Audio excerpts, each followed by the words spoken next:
warahmatullahi wabarakatuh. Alhamdulillah nahmaduhu wa nasta'inuhu wa nastaghfiruhu wa nu'minu bihi wa natawakkalu alayhi wa na'udzu billahi min shururi anfusina wa min sayyiati a'malina. من يهده الله فلا مضل له ومن يضلله فلا هادي له ونشهد أن لا إله إلا الله وحده لا شريك له ونشهد أن سندنا وحبيبنا وطبيبنا ومولانا محمدا عبده ورسوله أرسله بالحق بشيرا ونذيرا بين يدي الساعة من يطع الله ورسوله فقد رشد ومن يعصهما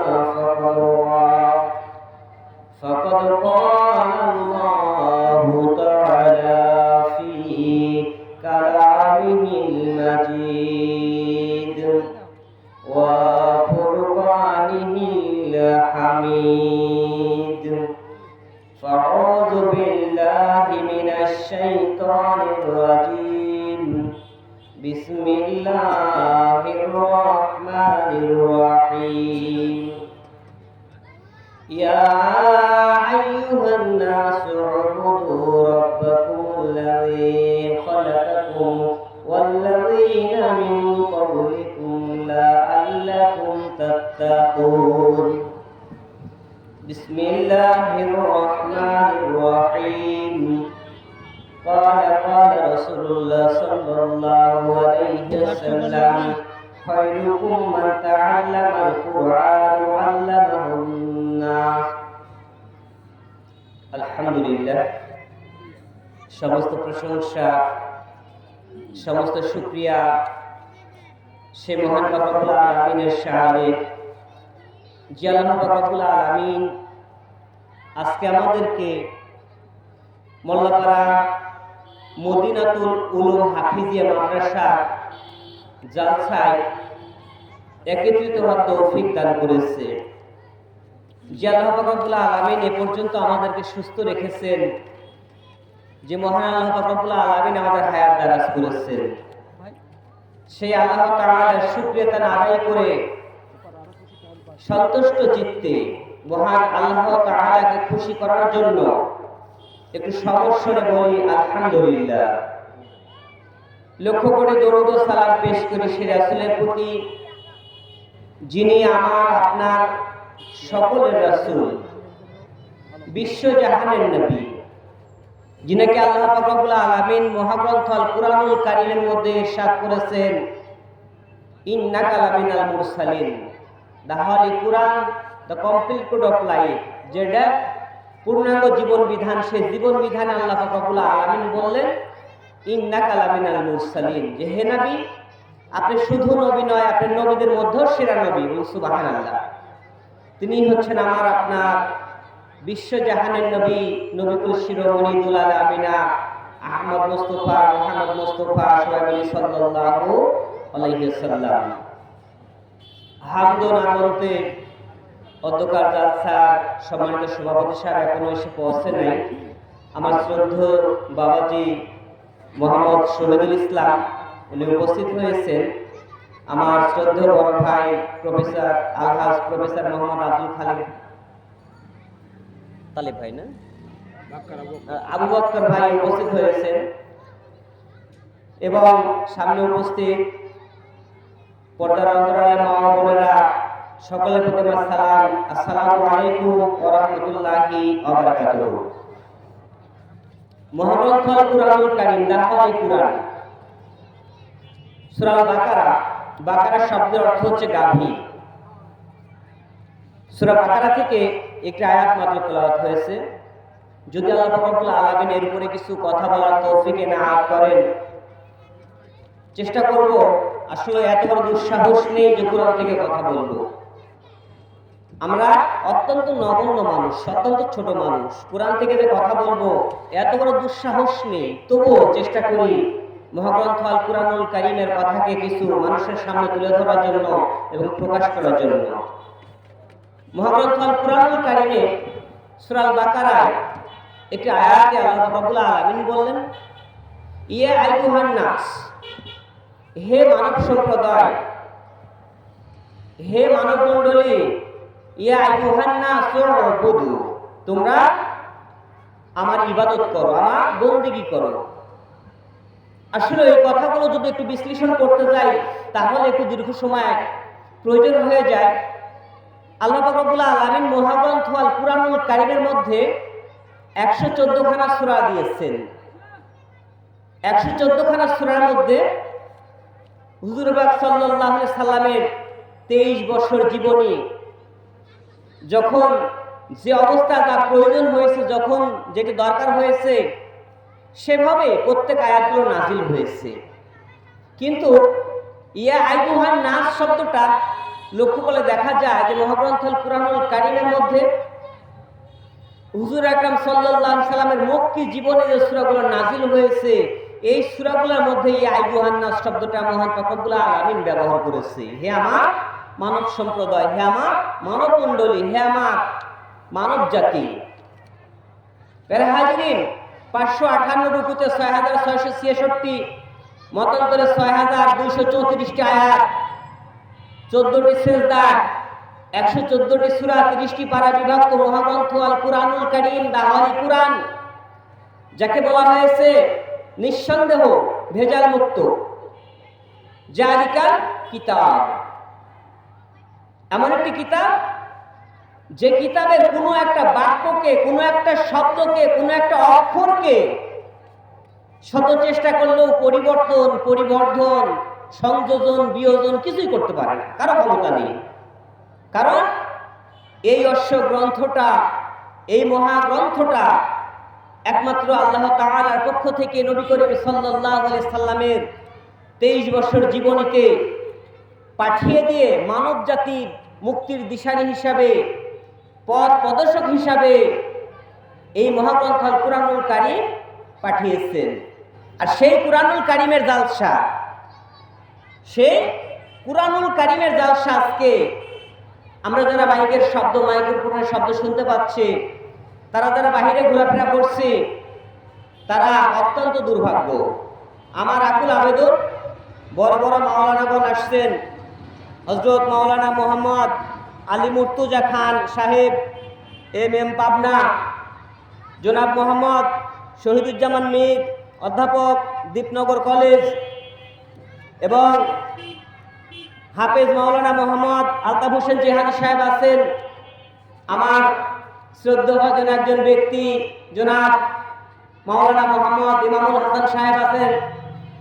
বক্তব্য তো রাখবেন তারা, সবে মাত্র একটু সময় নষ্ট করছি, যে কথাগুলো আমরা ভালো লাগবে না শুনতে। এমন একটি জায়গা, যে জায়গাকে আল্লাহ পাক রব্বুল আলামিন বেষ্টন করে রেখে দিয়েছেন, কি দিয়ে? অসংখ্য রহমতের ফেরেশতা দিয়ে। কারণ আল্লাহ পাক রব্বুল আলামিন আমাদেরকে কি করতে বলেছেন? মহাগ্রন্থ আল কুরআনুল কারীম বলছেন তোমরা ইবাদত করো। কার ইবাদত? মহান আল্লাহ পাক রব্বুল আলামিনের, যে আল্লাহ আমাদেরকে সৃষ্টি করেছে। এখন বাহিরে যদি ঘোরাফেরা করি সেটা কিন্তু ইবাদতের মধ্যে পড়বে না, কিন্তু এই জায়গায় যদি আসা যায় তাহলে আল্লাহ পাক রব্বুল আলামিন সেটা ইবাদতের মধ্যে গণ্য করে নেবেন। বলুন সুবহানাল্লাহ। শুধু তাই নয়, আল্লাহ পাক রব্বুল আলামিন বলেন, কোন বান্দা যখন আমার দ্বীনের দিকে, আমার ইসলামের দিকে ধাবিত হয়, আমি আল্লাহ পাক রব্বুল আলামিন ওই বান্দার প্রত্যেকটা কদমে কদমে 10টা করে নেকি দান করে দেব। সুবহানাল্লাহ। তাফসীরের মধ্যে এমন এসেছে, কোন ব্যক্তি যদি দ্বীনি ইলম শিক্ষার জন্য, ইসলাম প্রচারের জন্য, ইসলামী কার্যকলাপের জন্য বাড়ি থেকে বাহির হয়ে চলে যায়, পথের মধ্যে যদি ইন্তেকাল হয়ে যায়, আমার আল্লাহ ওই ব্যক্তির জন্য শহীদের দরজা লিখে দেন। সুবহানাল্লাহ। শুধু তাই নয়, কোন বান্দা যখন বিসমিল্লাহি তাওয়াক্কালতু আলাল্লাহ শব্দটা ব্যবহার করে আর বাড়ি থেকে বাহির হয়ে চলে যায়, আজকে মোল্লা পাড়া জালসা হয়, জালসা শোনার জন্য বাহির হয়ে চলে গেলাম, আর প্রত্যেকটা কদমে কদমে 10টা করে নাকি আল্লাহ রাব্বুল আলামিন দান করে দেন। সুবহানাল্লাহ। শুধু তাই নয়, কোরআনের একটা আয়াত শুনবেন, একটা শব্দ শুনবেন, একটা অক্ষর শুনবেন, প্রত্যেকটা অক্ষরের বিনিময় 10টা করে নেকি দান করা হয়। সুবহানাল্লাহ। প্যারা হাজিরিন, বিশ্বাস হয়তো হতেও পারে নাও পারে, কিন্তু আল্লাহ রাব্বুল আলামিন দৃষ্টান্ত দিয়ে দিয়েছেন। আল্লাহ রাব্বুল আলামিন মহাগ্রন্থ কুরআনুল কারীমের আলোচনা জায়গাকে এত সম্মান করেছেন, এত মর্যাদা করেছেন, একটু খেয়াল করে তাহলে বুঝতে পারবো। হুজুর আকরাম সাল্লাল্লাহু আলাইহি সাল্লাম একদিন মসজিদে নববীতে বসে আছেন, সালাত কায়েম করলেন। হুজুর আকরাম সাল্লাল্লাহু আলাইহি সাল্লাম মসজিদে নববীতে বসে আছে, এমন সময় একজন সাহাবী চলে আসলেন। একজন সাহাবী আসলেন, ফাকওয়ালা, ইয়া রাসূলুল্লাহ নাযহাব, হে আল্লাহর নবী আমি কি আসতে পারি? ক্বালা রাসূলুল্লাহ সাল্লাল্লাহু আলাইহি সাল্লাম, আল্লাহর নবী বললেন, ইজহাব, তুমি আসো। ক্বালা সাওয়ালু, এবং তুমি তোমার প্রশ্নগুলো বলো, তোমার এমন কি প্রশ্নের জন্য তুমি এসেছো? আল্লাহ রাসূলের দরবারে প্রশ্ন ছাড়া তো কেউ আসে না। হে আমার সাহাবী, তুমি কি বলতে চাও? সাহাবী বলছে, হুজুর আমি প্রত্যেকদিন যখন ফজরের নামাজ হয়ে যায়, নামাজ শেষ করে আমি বাড়ির দিকে চলে যাই, আমার অল্প সামান্য জায়গা, আমি গরিব সাহাবী, আমার একটা ঘর আছে, আমি প্রত্যেক দিনের ন্যায় ফজরের নামাজ কায়েম করি এবং এরপর পবিত্র মহাগ্রন্থ আল কুরআনুল কারীম তেলাওয়াত করি। সুবহানাল্লাহ। ও মুসলমান, এটাই হলো শিক্ষা। প্রত্যেকদিন ফজরের নামাজের পর 3 আয়াত পর্যন্ত হলো কোরআন তেলাওয়াত আপনাকে করতে হবে। ও মুসলমান, কোরআন শরীফ জানে, কিন্তু কোরআন শরীফ আমরা তেলাওয়াত করতে চাই না। হুজুর আমি যখন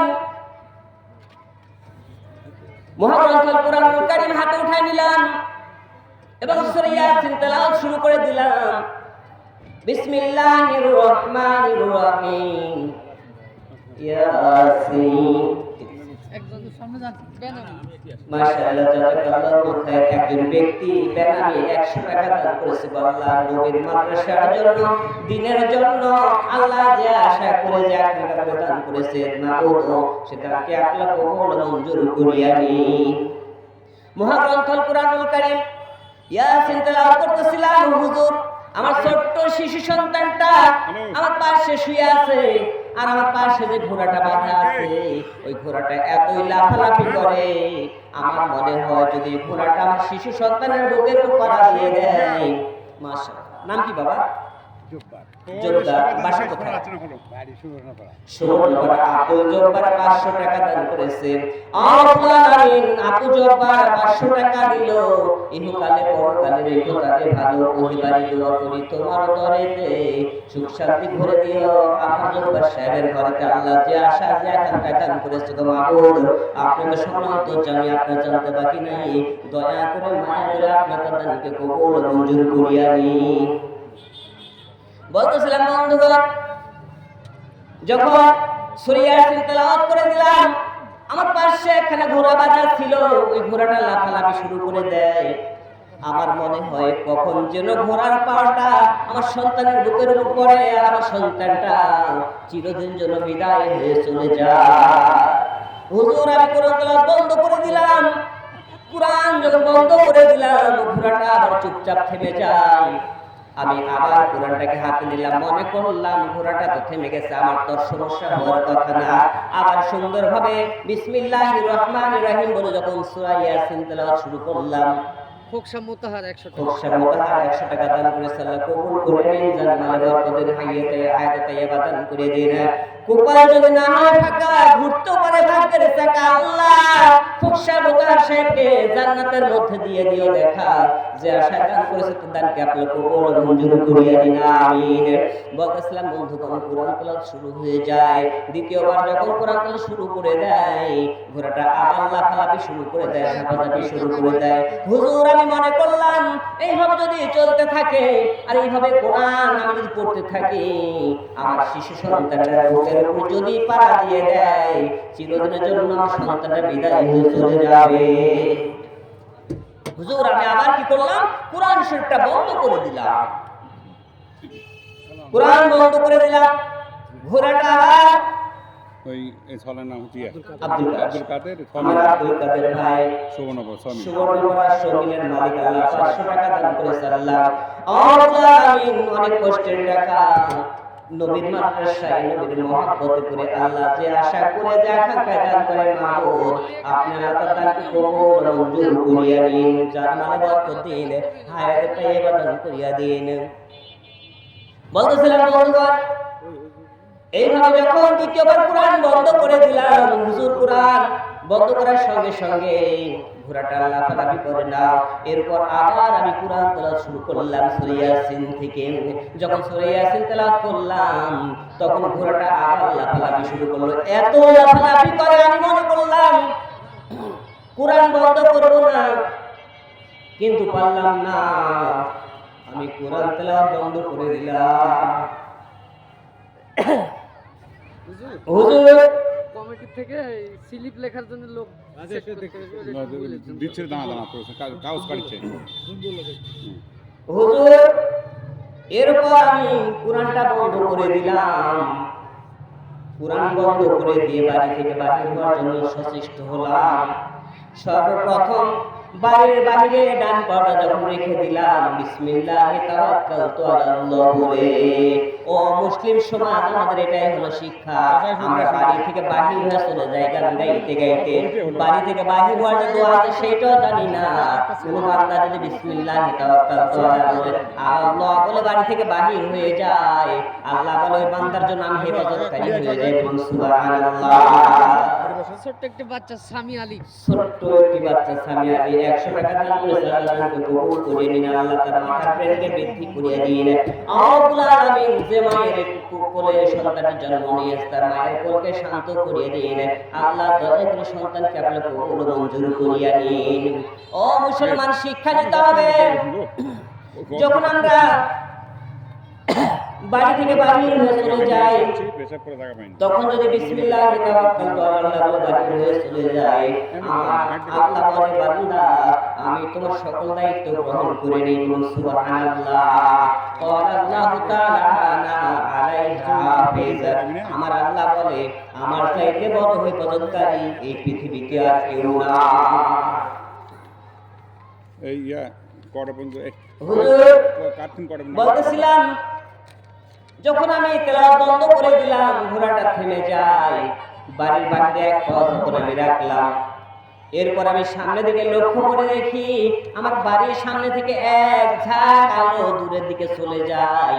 আমি ব্যাপারটা বুঝতে পারলাম না, হুজুর ব্যাপারটা কি। এরপর আমি যখন আর একটু দূরে চলে আসলাম দেখি অসংখ্য ছোট্ট ছোট্ট আলো দূরে উড়ে চলে যায়। আমি আরো কিছু দূরে চলে আসলাম। আলামিন আসো। এরপরে আমি লক্ষ্য করে দেখি সেখানে আরো অসংখ্য ছোট ছোট আলো আকাশের দিকে চলে যায়। হুজুর আমি বলতেছিলাম এইভাবে যখন আমি দৃশ্যগুলো দেখলাম তখন আমি ভাবলাম এটা আল্লাহর নবী ছাড়া আর কেউ সমাধান দিতে পারে না। নবী গো, আপনার দরবারে এসেছি, দয়া করে আপনি এর সমাধান দিয়ে দিন। হুজুর আকরাম সাল্লাল্লাহু আলাইহি সাল্লাম ওই সাহাবী যখন বর্ণনা দেয় হুজুর করিম সাল্লাল্লাহু আলাইহি সাল্লাম তখন শুনতেছে আর হুজুরের চোখ দিয়ে দর দর করে পানি পড়ছে। হুজুরের দাড়ি মোবারক পর্যন্ত ভিজে গেছে, গান্ডি দয় দিয়ে এমন ভাবে পানি আসছে চোখ থেকে, হুজুরের দাড়ি মোবারক পর্যন্ত যখন ভিজে যায় তখন সাহাবীকে লক্ষ্য করে বললেন, আমার সাহাবী তুমি এত বড় ভুল কেন করলা গো? তুমি যদি কোরআন তেলাওয়াত করতা তাহলে আসমান থেকে অসংখ্য ফেরেশতা সারা দুনিয়াটা এভাবে ভরে যেত। বলুন সুবহানাল্লাহ। যে জায়গার মধ্যে কোরআন তেলাওয়াত হয় ওই জায়গার মধ্যে মহান আল্লাহ পাক রব্বুল আলামিন এইভাবে বেষ্টন করে রাখে। বেষ্টন করে রাখার কারণ হলো এটা আল্লাহ তাআলার গ্রন্থ, যার মধ্যে কোনো সন্দেহ নাই। একে আল্লাহ পাক রব্বুল আলামিন নিজেই হেফাজতকারী হয়ে যাবেন। সুবহানাল্লাহ। ও বন্ধুগণ, আল্লাহর নবী বললেন, ও সাহাবী, তুমি কোরআন তেলাওয়াত যদি বন্ধ না করে এইভাবে কোরআনের তেলাওয়াত যদি চালিয়ে যাইতো, এমন হতো সারা পৃথিবীটা আল্লাহ অসংখ্য রহমতের ফেরেশতা এসে ভরে যেত। বলুন সুবহানাল্লাহ। ও বন্ধুগণ, লক্ষ্য করে দেখা যায় এইভাবে কোনো বান্দা যদি আল্লাহর দ্বীনের দিকে চলে আসে, আমার আল্লাহ বলে আমি বান্দার জন্য নিজে সহায় হয়ে যাই। বলুন সুবহানাল্লাহ। এর উপরেও আমরা বাড়ি থেকে উঠতে পারি না, জালসার জন্য সময় দিতে পারি না, গান বাজনার জন্য অনেক সময় দিতে পারি, কিন্তু ইসলামী জালসার জন্য আমরা সময় দিতে পারি না। আমার আল্লাহ বলে কোনো বান্দা যখন আমার কাজের দিকে ধাবিত হয়ে যায়, আমার দিকে ধাবিত হয়, আমি আল্লাহ বান্দার জন্য সহায় হয়ে যাই। বলুন সুবহানাল্লাহ। মহাগ্রন্থ আল কুরআনুল কারীমের মধ্যে আল্লাহ পাক রব্বুল আলামিন ইরশাদ করেছেন, ফাযকুরুনি আযকুরকুম ওয়াশকুরুলি ওয়া লা তাকফুরুন। কোন বান্দা যদি আমার দিকে ধাবিত হয়, আমি আল্লাহ তার দিকে ধাবিত হয়ে যাই। বলুন সুবহানাল্লাহ। মিসালের মধ্যে এমনটাও দেখা যায়, ইমাম গাজ্জালীর জীবনী থেকে এমনটা পাওয়া যায়, ইমাম গাজ্জালী একদিন ক্লাসে যাওয়ার জন্য দেরি হয়ে যায়। হুজুর বকাঝকা পারলেন, ইমাম গাজ্জালী তুমি এত দেরি করে আসলে কেন? ভালো ছাত্রের প্রতি শিক্ষকের নজর থেকে যায়। ইমাম গাজ্জালীকে বললেন, ইমাম গাজ্জালী তুমি এত দেরি করলে কেন? এত দেরি করার কারণটা কি একবার বলে দাও। ইমাম গাজ্জালী কোনো কথা বললেন না, চুপচাপ থেকে গেলেন এবং হুজুরকে বললেন, হুজুর আমি একটাই কথা বলতে চাই, আগামীকাল আপনাকে কথা দিয়ে গেলাম সবার আগে আসবো এবং আপনাকে সালাম জানাবো, কালকে আমার আর দেরি হবে না। ও বন্ধুগণ, শিক্ষক মহোদয় কিছুই বললেন না। পরের দিন আবার অপেক্ষায় আছে ইমাম গাজ্জালী কখন আসে। ও বন্ধুগণ, এখন যদি কোন শিক্ষক ছাত্র গায়ে হাত দেয়, তার পিতামাতা পর্যন্ত দৌড়া চলে যায়। অথচ এমন আমরা জেনেছি, কোন শিক্ষক যদি ছাত্ররে মারে, ওই জায়গায় নাকি জাহান্নামের আগুন পর্যন্ত স্পর্শ করে না। বর্তমান সময় কোন ছাত্ররা যদি একটু আঘাত করেছে বা একটু গালি দিয়েছে বা একটু বকাবকি পেরেছে, আসলেও কি শিক্ষকের ছাত্রের সাথে শত্রুতা থাকে নাকি? জমি জমালে দ্বন্দ্ব থাকে নাকি? কি জন্য মারে? ওকে মানুষ করার জন্য, ওকে প্রতিষ্ঠিত করার জন্য, ওকে ভালো করার জন্য। এরপর বাবা মা দৌড়া চলে যায়, আমার ছেলেরা মারলেন কেন? অথচ একজন শিক্ষক যদি কোনো ছাত্রকে মারে তার ভালোর জন্য, এমনও বলা হয়েছে ওই জায়গায় কালকে আমাদের জাহান্নামের আগুন পর্যন্ত স্পর্শ করবে না। আগেকার ছাত্ররা ছিল নমনী, ভদ্র, যারা শিক্ষককে হাজার মারলেও কিছু বলতো না, তার পা ধরে কাঁদতো, ক্ষমা চাইতো। আর বর্তমান শিক্ষককে একটা ছাত্র যদি ব্যাট দিয়ে আঘাত করা যায়, দৌড়া মায়ের কাছে চলে যাবে, বাবার কাছে চলে যাবে। বাবার কাছে ফোন দেওয়া হয়ে গেছে যে আমারে মেরেছে। বাবা প্রতিষ্ঠানে যে শিক্ষকের প্রতি টর্চার শুরু করে, যেমন কি আইনগত ব্যবস্থাও বর্তমান নিতে দ্বিধাবোধ করে না। এই জন্য ছাত্ররা মানুষের মতো মানুষ হয় না। জ্ঞান অর্জন করে ঠিক, কিন্তু মানুষের মতো মানুষ হয় না। ইমাম গাজ্জালী চোখের পানি ছেড়ে দিলেন আর শিক্ষককে বললেন, মুআল্লিম সাহেবকে বললেন, হুজুর আমার বেয়াদবি হয়ে গেছে, আগামীকাল আর দেরি হবে না। হুজুর বললেন, কালকে মাফ করে দিয়েছি, আজকে কিন্তু মাফ করা যাবে না গাজ্জালী, আজকে তোমারে কঠিন আমি শাস্তি দিব, শাস্তি পেতেই তোমাকে হবে, কিছুতেই তোমারে ছেড়ে দেওয়া হবে না। হুজুরের দিকে তাকিয়ে বললেন, হুজুর আপনার কাছে অনুরোধ, আপনি আমারে মারবেন, আপনারে প্রহার করবেন, এটা আমার কোনো বাধা নেই। আপনার কাছে আমার একটাই অনুরোধ, সেটা হলো আগামীকাল আপনি আমারে সুযোগ দেন, এরপর যদি আমি দেরি করে আসি আপনি আমারে মারবেন, কোনো বাধা দেব না। তৃতীয় দিন একই অবস্থায় ইমাম গাজ্জালী ওইভাবে যখন আবার দেরি করেছে, শিক্ষক রেগে গেছে। এবার শিক্ষক যখন ইমাম গাজ্জালীকে সামনে পেয়েছে, রাগে গড় করে বলছে, ইমাম গাজ্জালী আজকে তোমার আর ক্ষমা নাই, তোমাকে ছেড়ে দেওয়া হবে না। মৌলানার লিস্ট লাগবে, লিস্ট। ইমাম গাজ্জালী বললেন, হুজুর কার কোনটা কার শিডিউল দাও তাই। আপনার কাছে আমার একটাই অনুরোধ, সেটা হলো এই, আপনি আমারে কিছু বলার সুযোগ দেন, আমি একটু বলতে চাই, আমার কথাগুলো আপনি শুনে এরপর আপনি যত শাস্তি দেন আমি বাধা দেব না। ইমাম গাজ্জালী বলেন, আর কি বলবি, তোর কথা শোনার মতো মন মানসিকতা আমার নাই, বল কি বলতেছিস একবার বলে দে।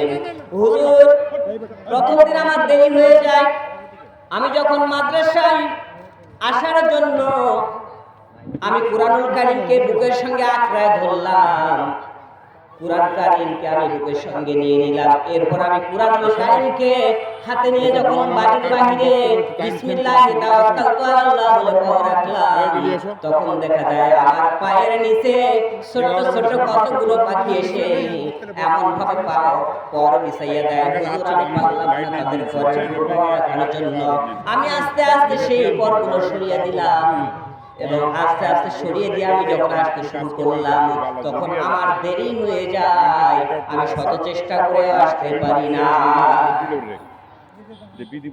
দ্বিতীয় দিন আবার নতুন করে হলো একই অবস্থায় আবার আমি যখন আপনার কাছে ওয়াদা করে গেলাম, বাড়িতে গেলাম, আগের দিনে আমি বই পুস্তকগুলো গোছায় রেখে দিয়েছি, গোসল করলাম, ফজরের নামাজ আদায় করলাম, এরপর মহাগ্রন্থ আল কুরআনুল কারীমগুলো বুকের সঙ্গে জড়িয়ে নিলাম, বুকের সঙ্গে জড়িয়ে নিয়ে যখন আমি বাড়ির বাইরে ডান পাও ফেলে দিলাম, দরজার সামনে প্রথম দিনের তুলনায় 7 গুণ বেশি পাখি আমার পায়ের নিচে পর বিছাইয়া দিয়েছে, বলুন সুবহানাল্লাহ।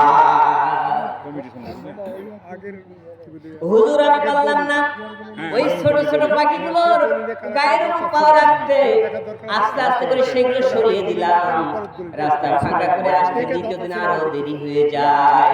হুজুর আমি তৃতীয় দিন কথা দিয়ে গেলাম, তৃতীয় দিনের একই অবস্থা দেখলাম, আমি আগে সকল কিছু গুছাইয়া গেছে রেডি করে নিয়েছি, একটু আগে আগে উঠলাম, গোসল করলাম, পবিত্রতা অর্জন করলাম, এরপর আমি ফজরের নামাজ পড়ে নিলাম, নামাজ শেষ করে মহাগ্রন্থ আল কুরআনুল কারীমটা বুকের মধ্যে জড়িয়ে নিলাম, বুকের মধ্যে জড়িয়ে নিয়ে আমি মহাগ্রন্থ আল কুরআনুল কারীম নিয়ে যখন বাড়ির বাইরে ডান পাটা রেখে দিলাম আর বললাম, বিসমিল্লাহি তাওয়াক্কালতু আলাল্লাহ। এই কথাটা বলার সঙ্গে সঙ্গে আমি সামনের দিক লক্ষ্য করে দেখি প্রথম দিনের তুলনায় 7 গুণ, আজকে দেখি 70 গুণের বেশি। আমার পায়ের নিচে ছোট ছোট পাখিগুলো পর মেলাইয়া দেয়। হুজুর আমি পারি নাই, আমি ওই পাখিগুলোর গায়ে পাও দিয়ে আসতে, দয়া করে আপনি আমার এই ঘটনা শুনলেন, এরপর আপনি যা শাস্তি দিবেন আমার তো আর কোনো আপত্তি থাকতে পারে না। অনলাইনে লোক মুয়াল্লিম সাহেব ইমাম গাজ্জালীকে বুকের সঙ্গে ধরে ধরলেন আর বললেন, ইমাম গাজ্জালী রে, আমি শুনেছি মহাগ্রন্থ আল কুরআনুল কারীমের আলোচনা যেখানে হয়, যে জায়গায় কোরআন আলোচনা হয় ওই জায়গায় আল্লাহ রহমতে বেষ্টন করে রাখে, আর প্রত্যেকটা কদমে কদমে 10টা করে নেকি দান করে আর 10টা করে গুনাহ মাফ করে দেয়। আমি আজকে বুঝতে পারলাম তোর মতো ছাত্র তো মারা যায় না, তোর মতো ছাত্র পেয়ে আমার জীবন ধন্য হয়ে যায়। আয় গাজ্জালী আয়, আমার বুকের মধ্যে চলে আয়। ও বন্ধুগণ, এখান থেকেও জানা যায় যারা দ্বীনের পথে যায়, ইসলামের পথে চলে যায়, আল্লাহ পাক রব্বুল আলামিন তাকে রহমতের ফেরেশতা দিয়ে বেষ্টন করে রেখে দেয়, বলুন সুবহানাল্লাহ। মহাগ্রন্থ আল কুরআনুল কারীম বলেছেন, ইয়া আইয়ুহান নাসু উবুদু রাব্বাকুমুল্লাযী খালাকাকুম, হে পৃথিবীর মানুষ তোমরা ইবাদত করো আমি আল্লাহর। পৃথিবীতে কারো দাসত্ব করতে হবে না, কারো ইবাদত করতে হবে না, কারো বন্দেগী করতে হবে না, কোনো পীরের পায়ে সালাম করতে হবে না। আমি আল্লাহকে সম্মান করো, আমি আল্লাহর কাছে মাথা নত করো, আমি আল্লাহর ইবাদত করো, আমি আল্লাহ খুশি হয়ে যাব। আর আমি আল্লাহ যদি খুশি হয়ে যাই, বান্দার জন্য জান্নাত অবধারিত হয়ে যাবে, বলুন সুবহানাল্লাহ।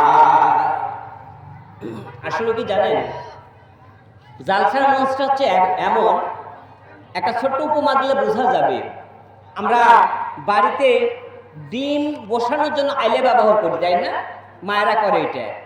একটা আইলেতে কয়েকটা ডিম দিয়ে একটা মা মুরগি যখন বসে যায় তখন ওই পাখার নিচে যে কটা ডিম থাকে ওই ডিমগুলো সুন্দর 21 দিন পর ফুটফুটে বাচ্চা ওঠে।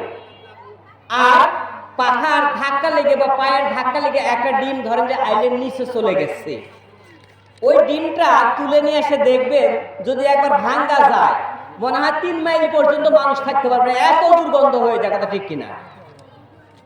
তার মানে হচ্ছে এটাই যে ইসলামী সায়েন্সে যারা আসে তাদেরকে আল্লাহ পাক রব্বুল আলামিন তার সায়েন্সে আশ্রয় দান করে। আর এর বাহিরে যারা চলে যায় ওই পোষা মুরগির ডিমের মতো এত পচে যায়, এত দুর্গন্ধ হয়ে যায় যাকে আর কেউ গন্ধ পর্যন্ত নিতে পারে না। দিয়ে দিয়ে সব কমিটি হাজিরিন, এখনো যারা বাইরে ঘোরাফেরা করছেন, দিয়ে সব চলে আমি তো সামান্য ব্যক্তি, বড় বড় মাওলানাগণ আছেন, আমার পাশে আমার শ্রদ্ধেয় ইমাম ভাই বসে আছেন, যিনিও কথা বলবেন। তোমার বুঝতে হবে। আপনারা যদি এভাবে বাইরে ঘোরাফেরা করেন তাহলে জালসায় মাওলানার সাথে কথা বলতে পারবেন না। আমার আকুল অনুরোধ আপনাদের কাছে, আপনারা যারা বাইরে ঘোরাফেরা করছেন তারা আকিল কাল বিলম্ব না করে জালসার মঞ্চের সামনে এসে বসে যান। এখন ওই যা তুমি 8 মিনিট বলতেছিলাম বন্ধুগণ, আল্লাহ পাক রব্বুল আলামিন সোমবারের দিনে মহাগ্রন্থ আল কুরআনুল কারীমের মধ্যে বলেছেন, পুলিশ আসবে, বান্দা তুমি ইবাদত করো। দিতে আসবে, আল্লাহ ইবাদত করতে বললেন, আর ওই এই জন্য আল্লাহ পাক রব্বুল আলামিন করবেটাকে ইবাদতকারী জান্নাতে যাবে আর ইবাদত যারা করবে তারা যাবে জাহান্নামে। আল্লাহ মানব জাতিকে সৃষ্টি করেছে অত্যন্ত ভালোবাসা দিয়ে, মহব্বত দিয়ে। এই মানব জাতিকে সৃষ্টির জন্য যখন আল্লাহ পাক রব্বুল আলামিন ইয়ে করে মনোনিবেশন করেছেন, গোপুর ওই ইয়ে করো, ওই এই যে হুজুর দল আমার টাইম ফ্রেম তো আছে, এখন তুমি তাড়াতাড়ি শেষ করে একটু নাম এটা কি রে, ঘোষণা করে দেন। এটা কি 500 টাকা দিছে একজন, নাম এটা বলো। ঘোষণা করে দেন। মাশাআল্লাহ মাশাআল্লাহ, শামসুল হক মোল্লাপাড়া থেকে 500 টাকা একটা খামের মধ্যে করে পাঠিয়ে দিয়েছে। আল্লাহ তার দানকে কবুল করিয়ে নিন। যা সাজে আকাঙ্ক্ষায় দান করেছে গো মাহবুব, আপনি আল্লাহ তার দানকে কবুল ও মঞ্জুর করিয়ে নিন। আল্লাহ আমিন। যা সাজে আকাঙ্ক্ষা সিরাজুল ইসলাম রাজশাহী 500 টাকা। সিরাজুল ইসলাম রাজশাহী থেকে আল্লাহ 500 টাকা দান করেছে নবীর মাদ্রাসার জন্য। আল্লাহ আমিন। রাজশাহী থেকে এসে মোল্লাপাড়া যদি দান করে যেতে পারে, আমার মোল্লাপাড়া ভাইরা, মোল্লাপাড়া মা বোনেরা, আমার সুবর্ণপাড়ার মা বোনেরা কোথায় আছে? দানবীর গুলো কি একবার এসে দেখা দিতে পারে না? আল্লাহ দয়া করে আপনি আল্লাহ কবুল ও মঞ্জুর করিয়া নিন। শেষ করে দেবো কি? তুমি শেষ করে দাও, এই যে এই হুজুর প্যারা হাজিরিন, যেহেতু অনেকগুলো বক্তা আর আমি নিকটস্থ মানুষ, আমার কথা আপনাদের কথা ভালো লাগবে না আমি জানি। যতটুকু কথা বলেছি কোরআন হাদিসে আল্লাহকে বলার চেষ্টা করেছি। যদি ভুল ত্রুটি হয়ে যায় আল্লাহ রব্বুল আলামিন যেন ক্ষমা করে দেন, সবাই বলুন আমিন। আর কোরআনের কথা যদি ভুল ত্রুটি হয়ে যায় আল্লাহ রব্বুল আলামিন যেন ক্ষমা করে দেন, সবাই বলুন আমিন। আলহামদুলিল্লাহ রাব্বিল আলামিন। আসসালামু আলাইকুম।